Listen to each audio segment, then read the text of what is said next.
ஐயா வணக்கம் ஐயா. முதலும் வணக்கம் ஐயா. இது என் மக அவங்க வீட்டுக்காரர் கடற்கரைக்கு போனார். கடல்ல தான் வேலை பார்க்குறாங்க 10 வருஷமா.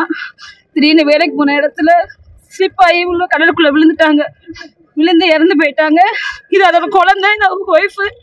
கல்யாணம் ஆகி 1 வருஷம் தான் சார் ஆகுது. இந்த குழந்தைக்கு ஏதாவது நிதி உதவி கொடுங்க சார். பாப்பாவுக்கு ஏதாவது வேலை போட்டு கொடுங்க சார். அதை வச்சு அதை ஏதாவது பார்த்துக்கணும் சார். அதுக்கு உதவி பண்ண யாருமே இல்லைங்க சார். நான் ரொம்ப கஷ்டப்பட்ட குடும்பம் சார். உங்களால் என்ன பண்ண முடியுமோ அதை பண்ணுங்க சார். என் பேர் மாரியம்மாள் சார். பொண்ணோட சித்திங் சார். ஐயா முதலமைச்சர் வணக்கம். மருமைய மூர்த்தி அவர் பேரு. அவருக்கு 29 வயசு தான் நடக்குது. அவர் நார்மலா நாங்க எல்லாரும் மீனவர்கள். அவர் கடல் தொழில் தான் நாங்க பண்ணிக்கிட்டு வரோம். அவருக்கு 1.5 வயசு பையன் இருக்கான். பொண்ணு மனைவி இருக்கிறாங்க.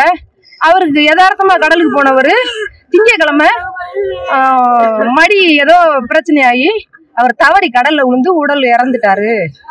அவருக்கு அவர் பிள்ளைகளுக்கும் பின்னாடி அவர் வாழ்வார்கள். அந்த பிள்ளைக்கு ஒரு முடிவு, நல்ல முடிவா கவர்மெண்ட் எடுத்து அவங்க எல்லாம் அம்மா அப்பா எல்லாம் கஷ்டப்படுற குடும்பம். நாங்க கடலை நம்பிதான் இருக்கோம். கவர்மெண்ட் நம்பிதான் நாங்க இருக்கோம். அந்த பொண்ணுக்கு ஒரு வாழ்க்கையை கொடுங்க, மறுவாழ்வு கொடுங்க முதலமைச்சர் ஐயா.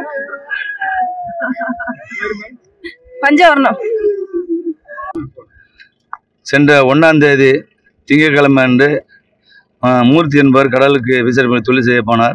கடலில் தவறி விழுந்து கடலில் இறந்து விட்டார். அவருடைய குடும்பம் இன்னைக்கு வந்து வாழ்வாதாரத்தை இழந்து நிற்கதியாக நிற்கிறது.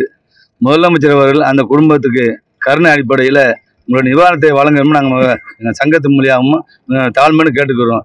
ஏன்னா இன்றைக்கி அந்த குடும்பம் ஒரு வயசு குழந்தைய வச்சுக்கிட்டு அந்த பிள்ளை இன்றைக்கி இருக்குது. அதனால் அரசு முதலமைச்சர் அவர்கள் அந்த குடும்பத்திற்கு நிவாரணம் வழங்கணும் எங்களோட உங்களை தாழ்மையை வலியுறுத்தி கேட்டுக்கொள்கிறோம். மீண்டும் அந்த பிள்ளைக்கு அரசு வேலை வாய்ப்பு கொடுத்தா மிகவும் நன்றாக இருக்குது. ஏன்னா அந்த பிள்ளை இன்றைக்கி வாழ்வாதாரம் இழந்து இன்றைக்கி நிற்கதே நிற்குது. அதனால் அரசு கருணை அடிப்படையில் அந்த குடும்பத்திற்கு அரசு வேலை வாய்ப்பினை வழங்கினால் ரொம்ப அந்த பிள்ளையோட வாழ்வாதாரம் சிறப்பாக அமையும் என்று எங்களோட தாழ்மையான வேண்டுகோளை கேட்டுக்கோம். கோட்டப்பள்ளி விசைப்படை சங்கம் ஹசன் மொய்தீன் தலைவர்.